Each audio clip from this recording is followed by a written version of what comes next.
You know, Joyce Vance, we've all talked about Trump so much over the past several years. If this were just John Doe, President John Doe, I think most Americans would say, okay, this guy's at the center of a conspiracy. This guy needs to be charged with a crime. He's committing sedition against the United States government. I can tell you, if a lowly congressman, if a senator, if a governor had done this, they would be on their way to jail. No doubt about it. But I will say with Eastman, it seems like a slam dunk. This guy is directing people inside the White House to break the law.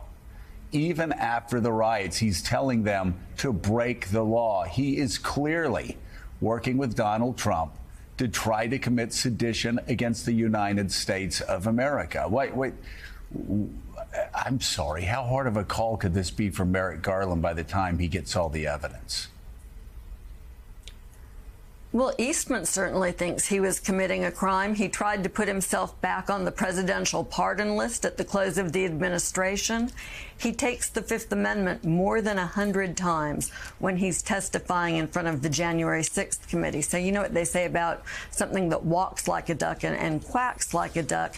And the evidence here really does become very compelling. Of course, we don't know for certain how Merrick Garland will view this, but at least on January 5th of this year, he committed that he would follow the evidence wherever it led, and it seems to lead right to John Eastman's door. He's acting in these final days in this series of meetings that are being held in the vice president's office as President Trump's representative. This is a lawyer who comes from out of nowhere and is suddenly in the space holding these meetings in this transitional period for a couple of hours at a time. You know, this is not just someone who wanders in off the streets. He gets to be in these meetings because everyone understands that he is speaking with Trump's voice. He is the architect of this scheme, this notion that the breaking point in the process after Americans have voted and have voted convincingly for Joe Biden is to bypass the Electoral College certification. And that's why Mike Pence becomes an essential player. So it becomes clear that Eastman and Trump are working together to achieve this illegal objective.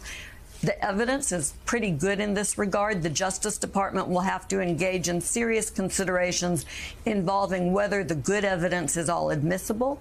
Does it add up to proof beyond a reasonable doubt? Does it make sense legally to bring the case, or are there some impediments? There may be First Amendment considerations. But, Joe, when you look at the evidence, at some point you just have to amalgamate it all together and say it's overwhelming and it's important to Americans that there be some accountability here so this can never happen again.